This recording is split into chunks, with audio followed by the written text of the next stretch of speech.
Now let's start with the energy conservation is simple in the simple harmonic motion. So in the previous classes we studied about the formula for velocity, displacement, force in the simple harmonic motion, and it's now about energy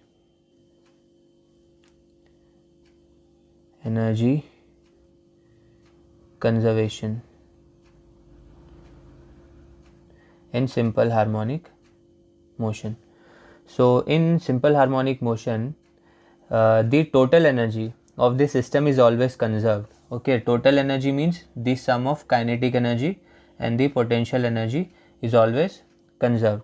So first we need to find the formulas for kinetic and the potential energies, and then we will write the equation of total energy.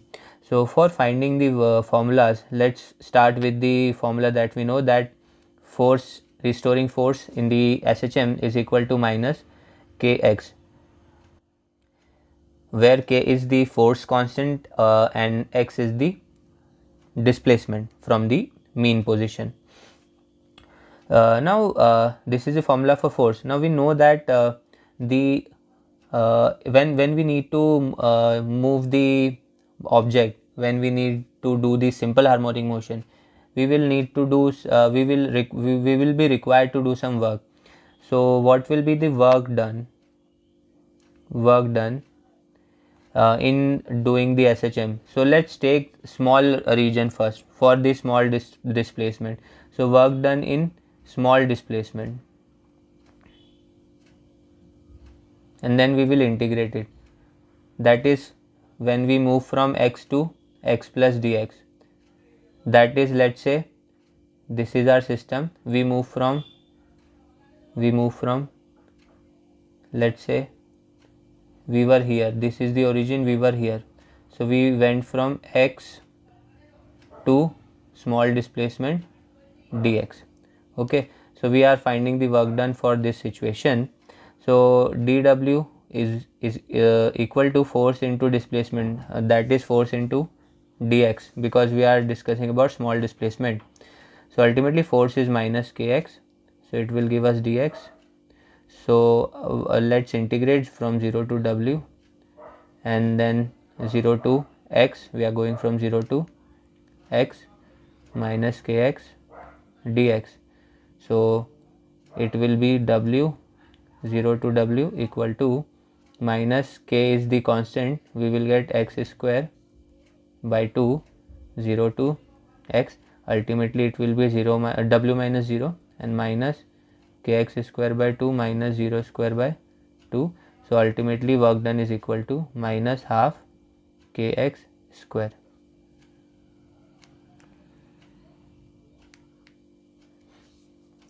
So whatever work we do, it will be stored in the form of potential energy. So potential energy is the negative of the work done. So ultimately change in the potential energy will be the negative of the work done, that is half kx square. So ultimately at u equal to u at time 0, or sorry, the u at position 0, at the mean position, the potential energy will be 0, and at the extreme position the potential energy will be half kx, or at any other position potential energy will be half kx square. And at the extreme position we can replace the x using amplitude, that is a. Now let's try to find the formula for the kinetic energy, and before that we can also put this in this form as well, m omega square x square, because k is equal to m omega square. So this is the formula for the potential energy at any position x. Now for the kinetic energy, let's take the formula x equal to a sine omega t plus delta, displacement formula, and we know that by differentiation we will get the velocity, which will be equal to a omega cos omega t plus delta.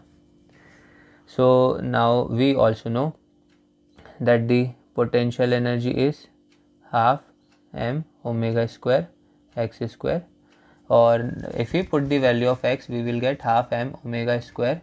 Now the value of x square is a square sine square omega t plus delta.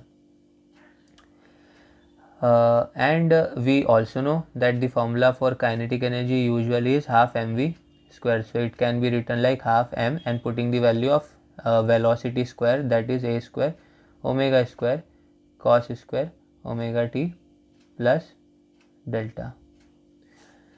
So we get the formula for kinetic and potential energy like this also.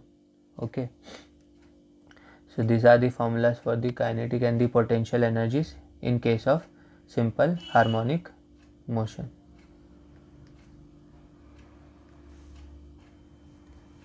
So what will be the total energy? Total energy will be the sum of potential energy and kinetic energy.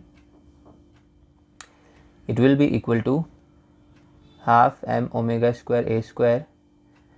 Now half m omega square a square is common in both, so we will take this common and inside we will get cos square omega t plus delta plus sin square omega t plus delta.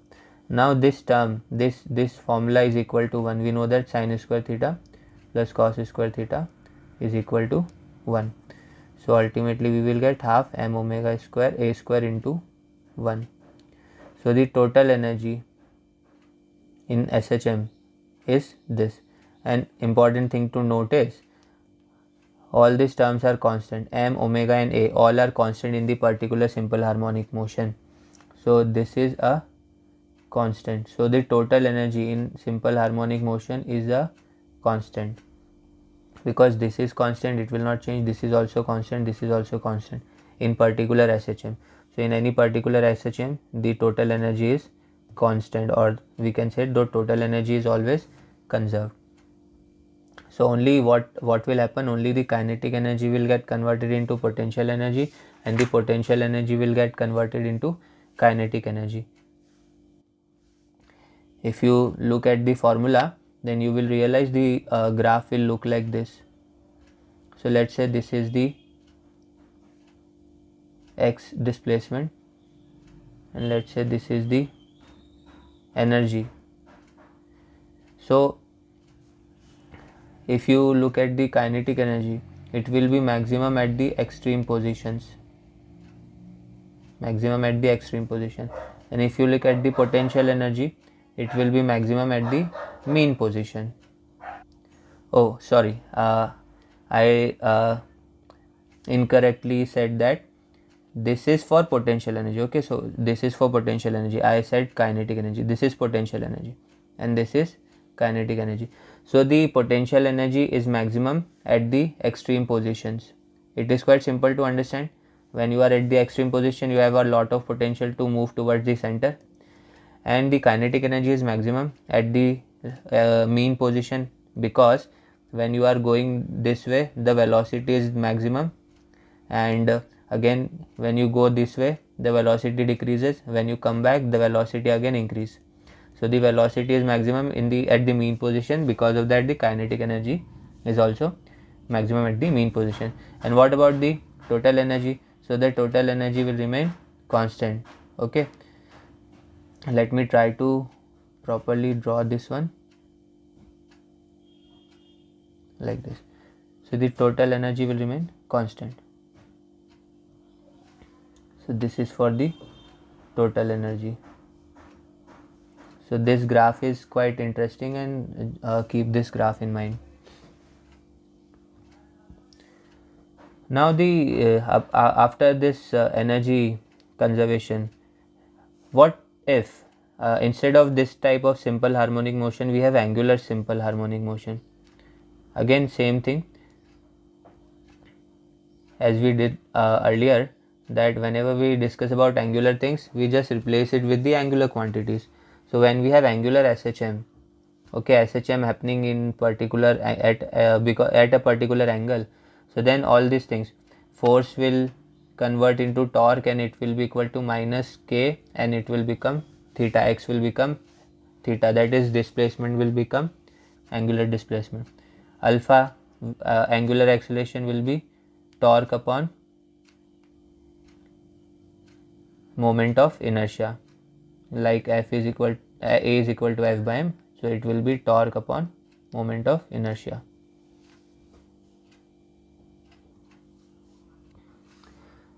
Also we can write alpha to be d square theta by dt square, just like a is equal to d square x by dt square. So it will be equal to tau by I. Also this will be equal to minus k upon I into theta. So it is also like minus omega square theta. So we will get minus omega square theta. So ultimately omega will come out to be root k upon I. There it was root k upon m. Here it is root k upon I. Mass, instead of mass we have moment of inertia, angular mass. Now similarly, what about the equation? So the equation of angular displacement will be like this, just like linear displacement. Equation for angular velocity, let's use different omega, because omega is used for different things. So let's use this type of omega. This is different omega.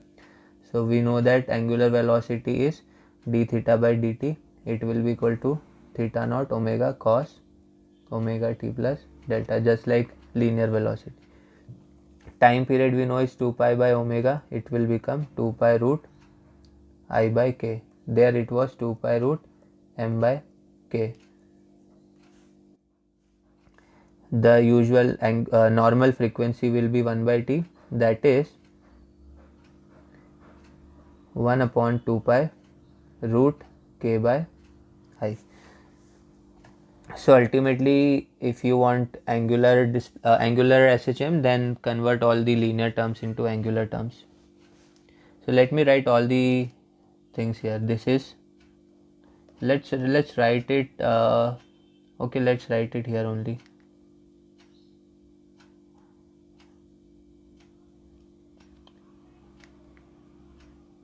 This is torque, that is angular force. This is again this k is again you can say the force constant or the torque constant also. Then theta is the angular displacement. This is angular acceleration. This I is moment of inertia. Moment of inertia. Omega is, this is angular frequency actually. This is angular displacement, angular velocity, time period of oscillation, then this is the frequency of the oscillation. So till now whatever we have done in the simple harmonic motion was based on the spring mass system. We took this spring mass system as our example, this one, and we then found about the concept of simple harmonic motion, spring mass system. So let's say this was our first example. So all these formulas that we have derived can be used in other type of systems. So let's start with some different systems apart from spring mass system. So let's have simple pendulum. Simple pendulum is again a famous example of, approximate example of simple harmonic motion. So what is simple pendulum? Simple pendulum is a device in which we have a bob, let's say a small bob, and this bob will be moving in something like this. It will be moving something like this. Okay, so this is the simple pendulum. let's name a few things here.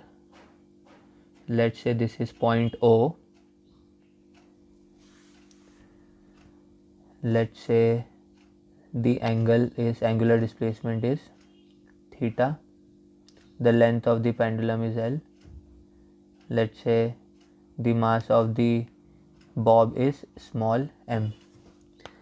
So let's assume that we have this situation, that the simple pendulum is here like this.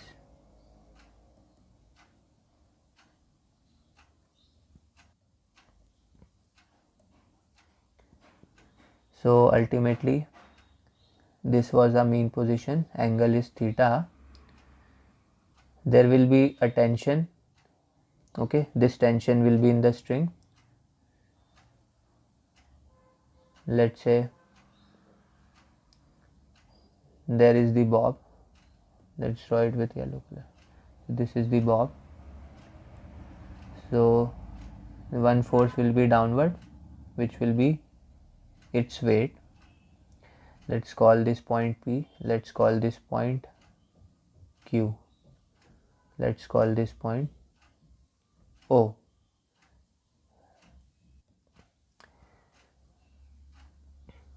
So now what will be the torque here? So the torque will be force into the perpendicular distance.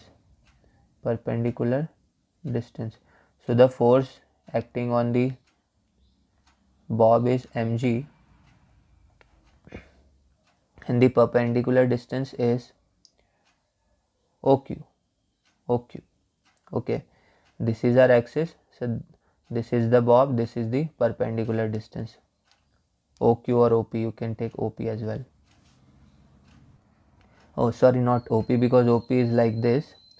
So just remember that you need to take this distance, so this distance will be OQ. Now what is OQ? So if you look closely, you have got a right angle triangle here. This is O, this is Q, this is P, and this is L, this is 90 degree, and this angle will be theta, alternate interior angle. So ultimately you can use the sin theta formula, sin theta equal to P by H. Now P is OQ, because this is theta, so this will be P perpendicular, upon hypotenuse is OP. So OQ is equal to OP sin theta, and we know OP is length, so L sin theta. So at the place of OQ we can write L sin theta, so the torque will become mgl sin theta. Now just to make it proper, we will write minus mgl sin theta. Here negative sign is for because restoring torque is in opposite direction to applied torque.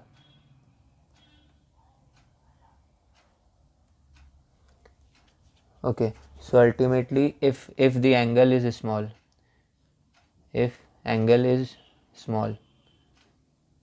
then we can consider the motion of the pendulum to be happening in straight line.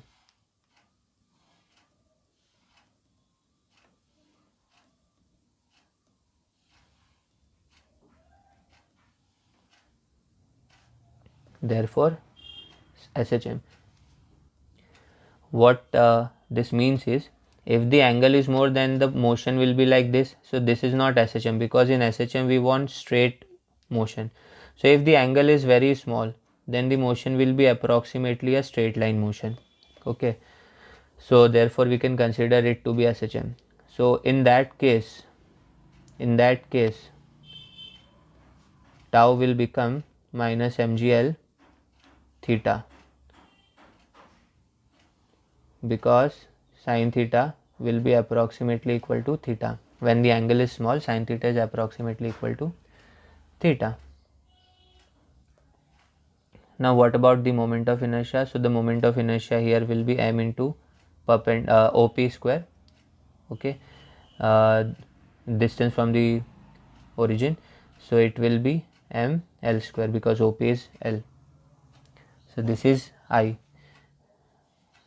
Now what about acceleration, angular acceleration? So alpha will be tau by I, it will be mgl theta upon ml square, which will give us minus gl upon theta. So ultimately alpha is also equal to minus omega square theta, so this will give us omega equal to root g by L. So time period we know is 2 pi by omega, so here the time period for simple pendulum will become 2 pi root L by g, and this formula is very important. Time period for the simple harmonic motion is given by 2 pi root L by g, where L is the length of the simple pendulum and g is the acceleration due to gravity. Now this was the simple pendulum. Now let's take the example of a physical pendulum. So let's say if you have any rigid body which is suspended to a fixed point, then it will be an example of a physical pendulum.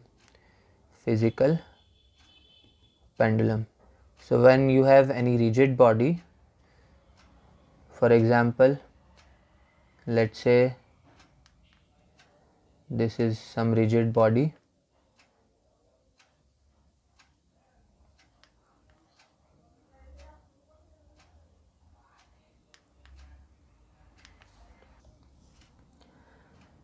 let's say this is point O, this is point C, and this point C is the this can be considered to be a center of mass point. Let's say mg is the weight, and let's say n is the normal force acting on the rigid body. Now let's assume that this gets rotated by some angle. So let's say that it gets rotated like this. So in this case this will be O, the C point comes here. So O is the point which is like the origin, or which is the point which is fixed point along which the motion is happening. So ultimately the normal force will look like this. This angle is theta and this is our right angle triangle, and let's take this angle to this line to be A. So ultimately torque will be equal to mg into OD, where D is this point. So ultimately OD is equal to OC sin theta, and again if we consider small angle it will be mg, and OC is L sin theta, mg L sin theta. If the angle is small, so you will be able to consider it to be theta. Before that let's take minus sign, which indicates that the restoring torque is opposite to the applied torque. Again alpha will be equal to torque upon moment of inertia minus mgl sin theta. Now the moment of inertia, let's take this to be I only, and we know that alpha is also equal to minus omega square theta, so which will give us omega square equal to mgl upon I. So ultimately omega is equal to root mgl upon I. So time period is 2 pi by omega, it will give us 2 pi root I upon mgl. So this is the time period for the moment of physical pendulum. Now let's discuss the next kind of pendulum, and it is the torsional pendulum.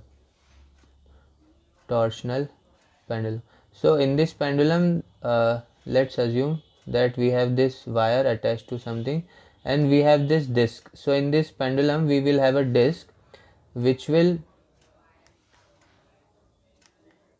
which will rotate either way, either this way or this way. So we have a disc which is rotating anti-clockwise or clockwise. You can take any angle. So let's say its initial location is this, it moves like this and comes to this point by angle theta. So you can find everything similarly. So alpha will be torque upon I, torque will be minus k theta. So ultimately the omega will be root k over I, and time period will be 2 pi by omega, which will be equal to 2 pi root I by k. So this is the time period for the torsional pendulum. So all these formulas are quite similar. You just need to do the SHM of simple pendulum, and then you can do the SHM for torsional and rigid body pendulum as well.